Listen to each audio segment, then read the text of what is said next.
एक छोटे से गांव में रेल की पटरी के पास चार बच्चे रोज शाम को खेलने आते थे।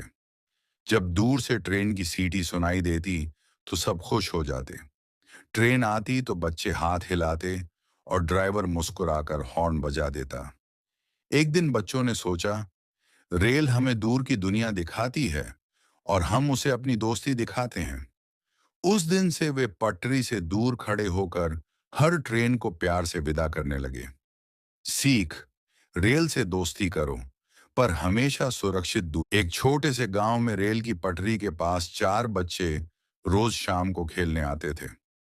जब दूर से ट्रेन की सीटी सुनाई देती तो सब खुश हो जाते। ट्रेन आती तो बच्चे हाथ हिलाते और ड्राइवर मुस्कुराकर हॉर्न बजा देता। एक दिन बच्चों ने सोचा, रेल हमें दूर की दुनिया दिखाती है और हम उसे अपनी दोस्ती दिखाते हैं।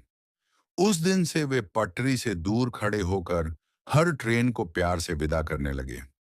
सीख, रेल से दोस्ती करो पर हमेशा सुरक्षित